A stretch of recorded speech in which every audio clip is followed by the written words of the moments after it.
bem-vindo à 10ª parte da nossa série sobre a obra De Quive de Thomas Hobbes. No vídeo de hoje, nós comentaremos algumas passagens selecionadas do capítulo 6. Eu começo por uma passagem que eu particularmente considero bastante interessante, em que Hobbes discute o que acontece com aquele que não participa do pacto. O que acontece então com aquele que dissente e não entra na sociedade civil com os demais? Bom, isso é interessante porque alguém poderia dizer simplesmente que ele tem uma obrigação moral de entrar na sociedade civil.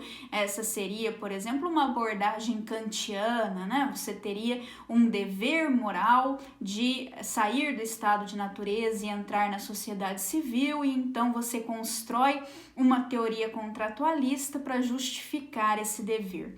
É claro que até agora o Hobbes nos deu razões para que nós saiamos do estado de natureza e entremos na sociedade civil. Ele nos mostrou como isso assegura a paz, e a paz seria um imperativo da sobrevivência. O estado de natureza, como um estado de guerra de todos contra todos, seria sempre uma ameaça à nossa integridade física, nos condenaria a uma vida curta e miserável. Então a ideia é mostrar que é racional aderir ao pacto.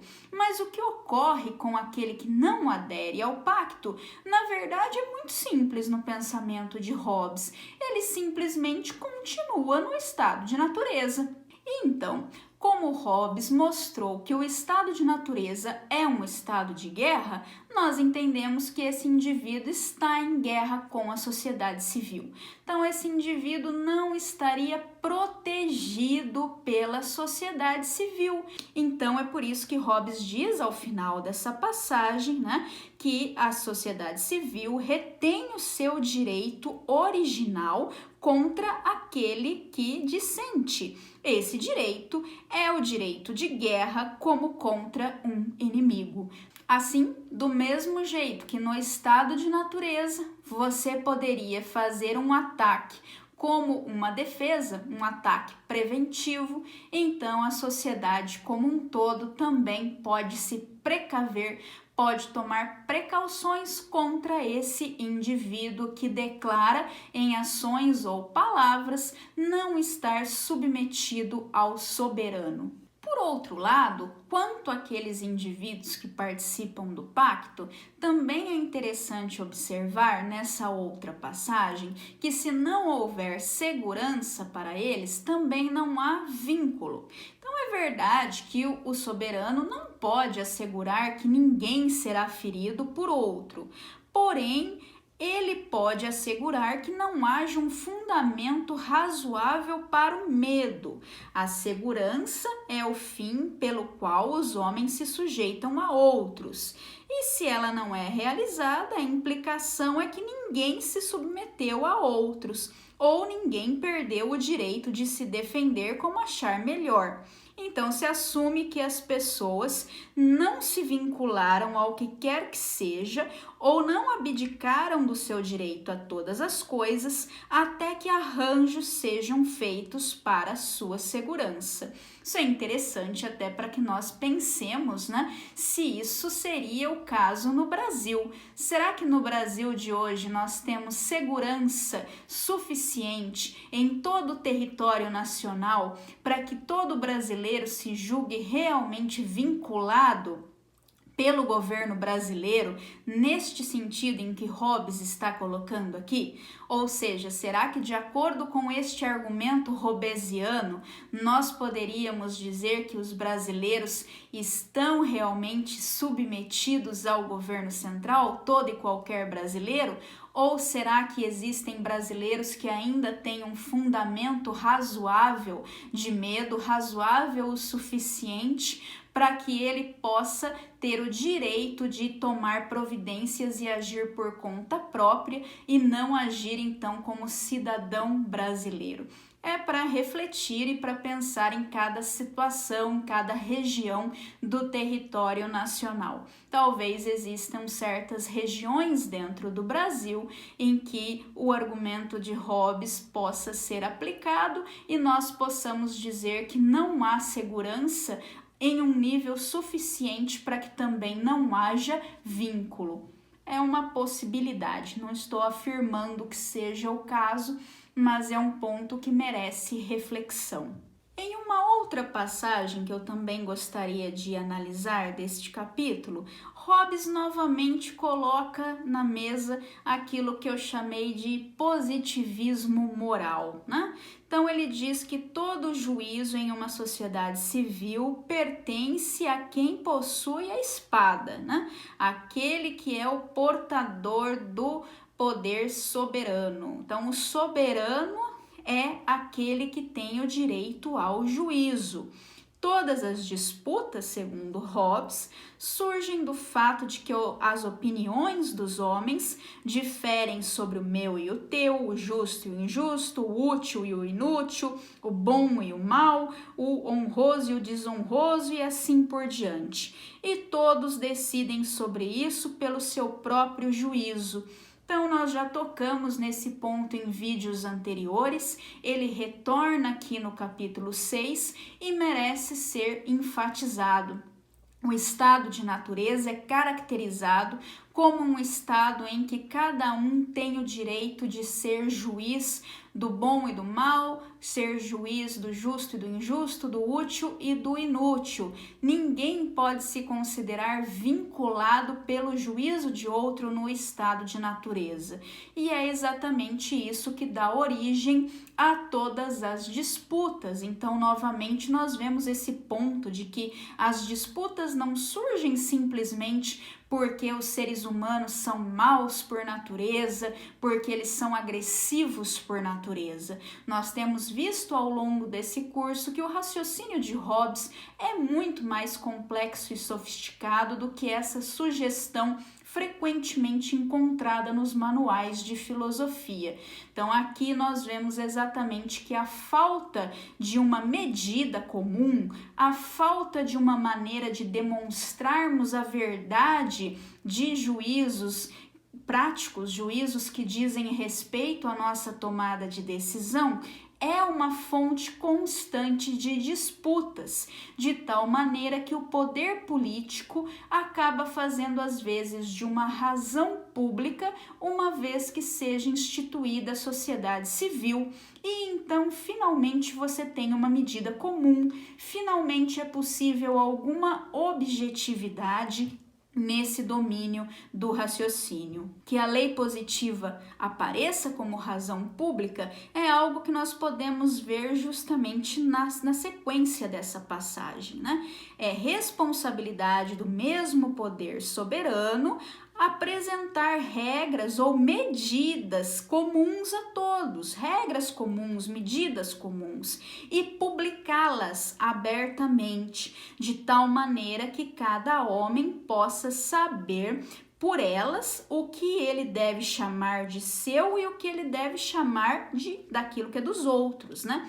O que ele deve chamar de justo e de injusto, honroso e desonroso, bom e mal. Então, essa passagem deixa bem explícito isso que eu venho dizendo, né? Fica textual aqui que o Hobbes considera a lei positiva como a medida comum da racionalidade prática. Então, esse é o seu papel. A lei deve ser sempre publicada. E ao ser publicada, ela possibilita que nós tenhamos, enfim, um ponto de acordo, um ponto de resolução dos nossos conflitos, que num primeiro momento são até mesmo conflitos teóricos, são divergências no plano das nossas crenças. As nossas crenças nos levam à ação, e a partir do momento que um não tem o direito de pretender que a sua crença valha mais do que a do outro, e nem tenha uma maneira de demonstrar por A mais B que a sua crença é que seja a verdadeira, a falta do poder político enseja um conflito irresolúvel, um conflito que, eu repito, nasce no plano teórico mesmo, né? Então não nasce simplesmente de alguma maldade ou de alguma propensão natural ao ataque, à agressividade pertencente à natureza humana. Na sequência, Hobbes define as leis civis, que são as leis positivas, como comandos do portador do poder soberano na sociedade civil. Então, isso nos remete exatamente a uma teoria imperativa do direito, como eram as teorias de Bentham e de Austin, que historicamente surgem na sequência da filosofia de Thomas Hobbes. São teorias posteriores, portanto, Hobbes é um precursor desses autores. Hobbes é um pioneiro dessa teoria do direito como uma teoria imperativa, ainda que nós já tenhamos visto que a sua filosofia não é puramente juspositivista, como as filosofias de John Austin e Jeremy Bentham, exatamente porque esse soberano hobbesiano tem uma força normativa, ele tem o direito de dar esses comandos e entra na própria definição de soberano que ele seja o portador desse direito. Como eu já disse em outras aulas, o conceito de soberano em Hobbes não é um conceito meramente descritivo e empírico como aquele encontrado na filosofia de John Austin, que nos diz que o soberano é simplesmente aquele que é regularmente obedecido pela massa da população num determinado território, sendo que ele mesmo não obedece a mais ninguém. Isso não é suficiente para que entendamos o conceito de soberano para Hobbes. Em Hobbes, esse soberano ainda teria também um direito que os outros não possuiriam de emitir comandos e de não ser resistido nos seus comandos, tá? Então, a lei para Hobbes é a vontade declarada do soberano, né? Novamente, este elemento, então, da teoria imperativa do direito, que é a equiparação da lei positiva a um comando, né? Inclusive, nesta passagem, nós podemos ver que o poder soberano é um poder de fazer com impunidade, seja lá o que ele quiser fazer. Então, por que com impunidade? Exatamente porque só ele tem o direito de punir. A punição é um direito dele. Ninguém mais compartilha desse direito. Ele tem o monopólio do direito de punir. É isso que caracteriza a nossa saída do estado de natureza. Nós abdicamos do nosso próprio direito de punir e nós transferimos esse direito para esse soberano. Então é por isso que ele próprio sempre será impune, ele não está submetido à lei.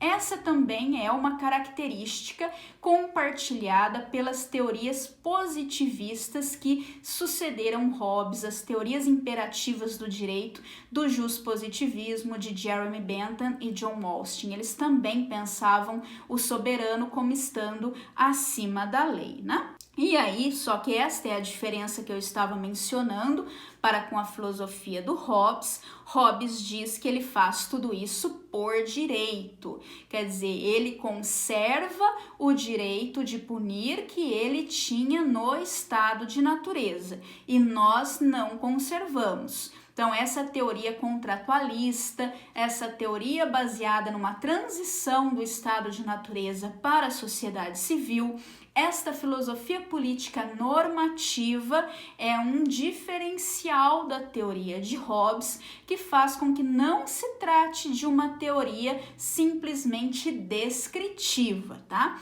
Então, eu estou tratando aqui o positivismo jurídico como uma teoria descritiva. Claro que existe aí o conceito de positivismo jurídico normativo, né? Aí sim nós já poderíamos classificar talvez o Hobbes nessa vertente, mas em um curso como esse não me interessa entrar muitos nesses detalhes. Basta dizer que nesse sentido fala-se em positivismo normativo quando existe essa prescrição, essa recomendação de que o direito seja visto como calcado em fatos sociais, de que o direito seja equiparado a fatos sociais, porque isso seria bom, né?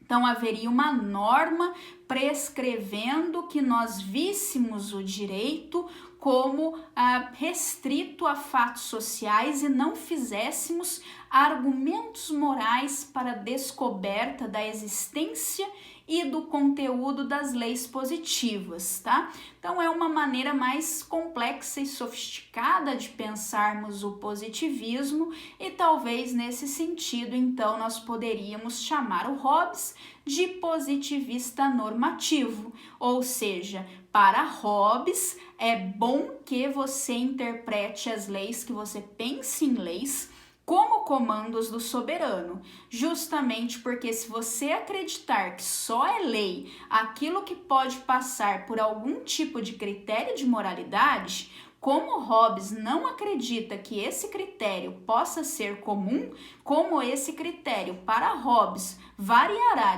de acordo com cada cabeça na sociedade, você restabelecerá o estado de natureza. Você acabará com a paz na sociedade civil. Então, nesse sentido, podemos dizer que Hobbes tem uma filosofia política que prescreve um positivismo. Então, se você acredita que faça sentido esse tipo de ideia de uma teoria positivista normativa, tudo bem, aí você pode classificar o Hobbes dessa forma. Mas se você pensar o positivismo dentro da tradição britânica mais tradicional, o positivismo do Bentham, o positivismo do Austin e do próprio Hart, né, que são teorias descritivas do direito, então o Hobbes não tem uma mera teoria descritiva do direito, e isso é importante que seja salientado. Partindo então para algumas passagens do final desse capítulo que eu ainda gostaria de mencionar, né?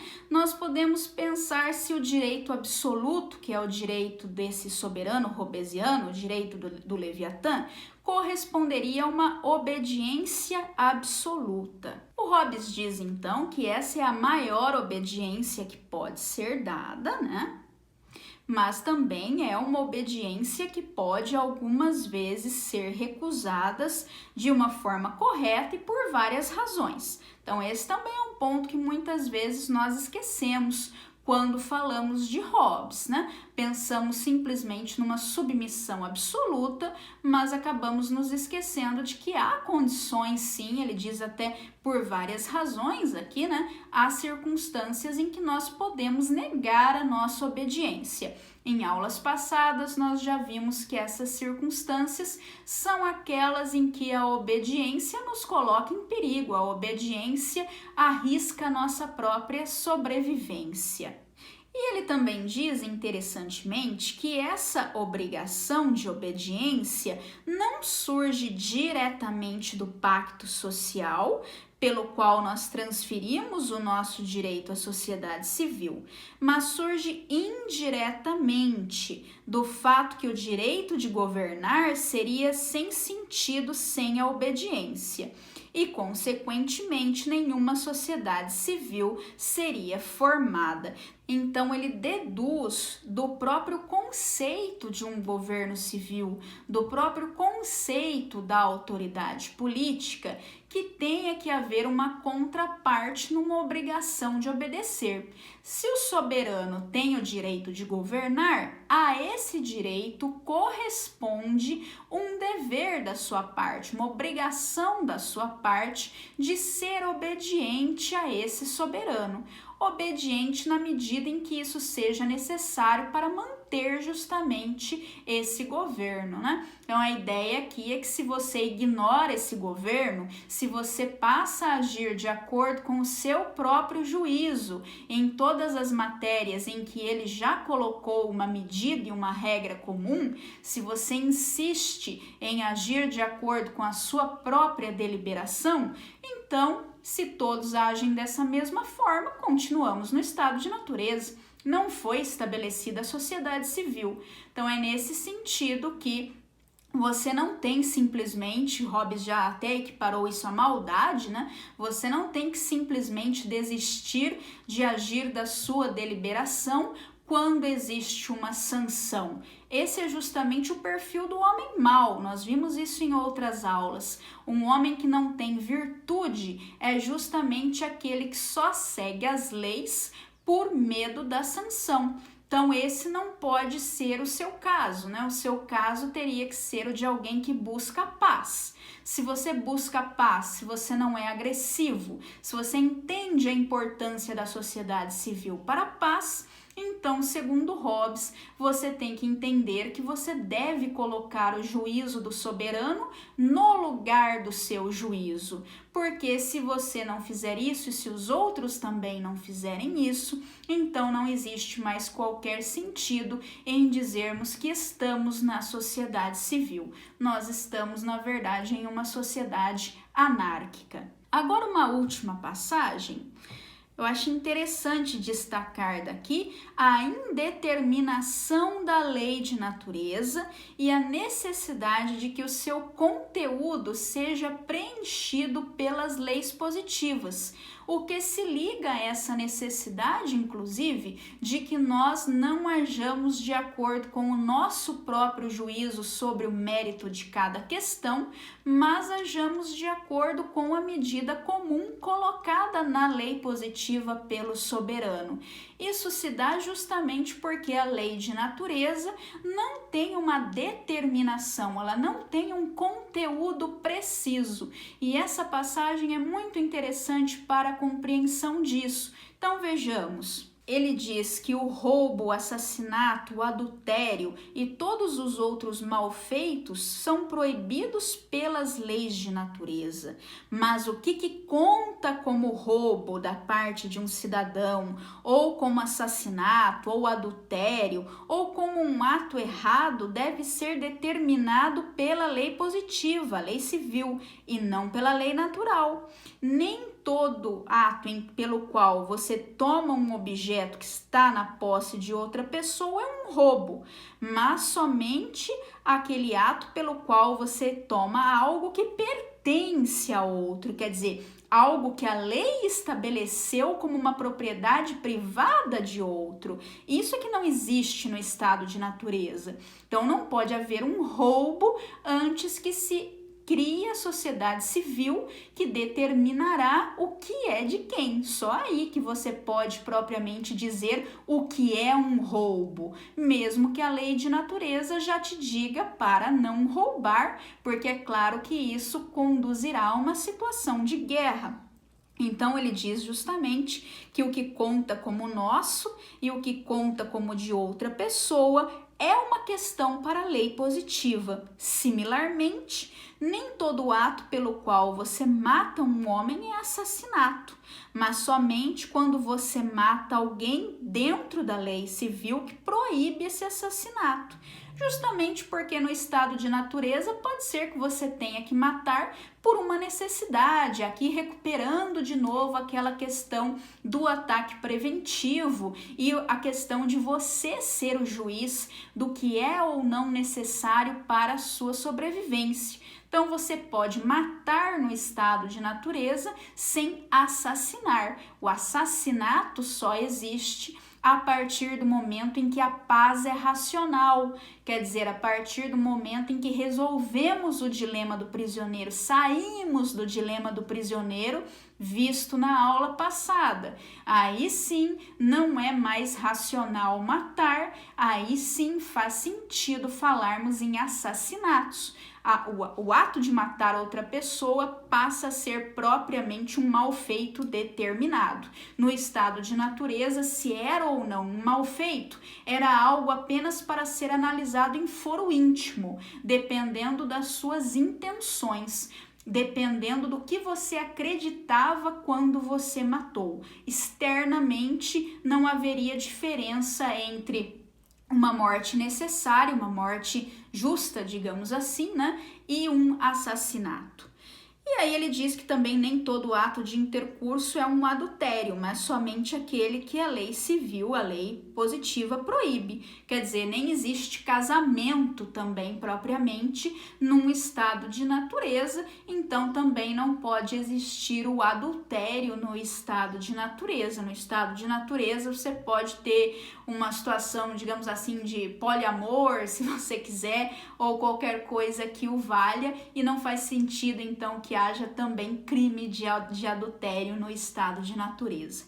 Então era isso que nós queríamos extrair do capítulo 6. Obrigada por terem assistido mais uma parte dessa série e até a próxima. Vamos ver aí o quanto antes, eu espero colocar no ar mais um capítulo, mais algumas passagens selecionadas e comentadas de algum capítulo aqui da obra De Quivre. Até lá então, obrigada!